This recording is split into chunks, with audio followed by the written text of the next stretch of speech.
You're walking down a quiet street. Nothing happens. Then a shadow moves at the edge of your vision, and your whole body reacts before your mind even catches up. Your shoulders tense. Your breath catches. You haven't even turned your head yet. But the real answer for why this happens is far stranger than simple fear. Your brain didn't wait for you to see the danger. It already decided there was one. Somewhere behind your eyes sits a small almond-shaped cluster of neurons called the amygdala.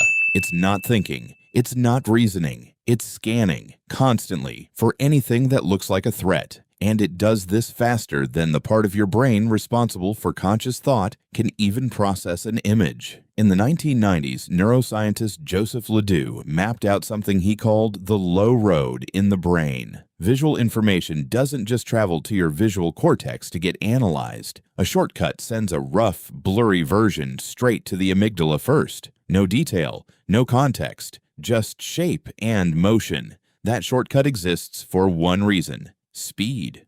Why would your brain trade accuracy for speed? Because for nearly all of human history, being wrong about danger cost you nothing. Being slow about it could cost you everything. Picture your ancestors on the savannah 60,000 years ago. A shape moves in tall grass. It could be wind. It could be a leopard. There's no time to investigate. The humans who paused to think it through calmly were more often than not the ones who didn't survive to pass on their genes. The ones who flinched first and asked questions later did. This is why your body reacts before your mind even understands what it saw. Psychologist Paul Ekman spent decades studying facial expressions across dozens of cultures, from isolated tribes in Papua New Guinea to office workers in Tokyo. He found the same startled response everywhere: widened eyes, raised eyebrows, a sharp intake of breath. It didn't matter what language someone spoke or what century they were born into. The wiring was the same. That means the jolt you feel from a slammed door or a car backfiring isn't really about the door or the car. It's a fossil, a leftover reflex from a world where every rustle in the grass might have teeth.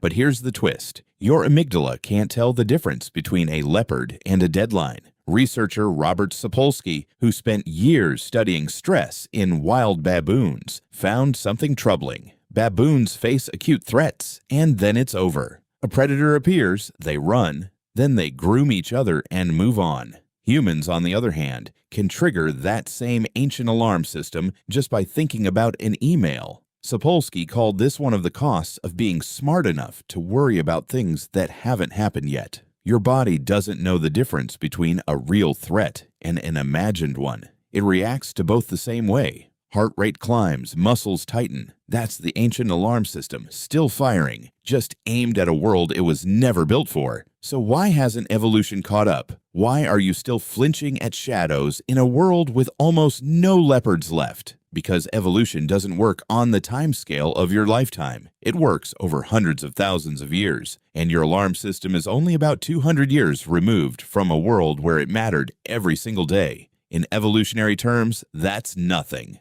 A blink. You are right now carrying the exact same wiring that kept a small group of primates alive on an open plain long before cities, before writing, before agriculture even existed. The wiring didn't get the memo that the world changed. So the next time your heart jumps at a text notification or you feel your chest tighten before a meeting that hasn't even started yet, remember what's actually happening. You're not overreacting. You're not broken. You're running software built for a world with real teeth in the grass, doing its best in a world that mostly just has emails. You were walking down that quiet street, and a shadow moved. Nothing happened. But somewhere inside you, an ancient guard was already standing at attention, doing the only job it has ever known how to do: keeping you alive.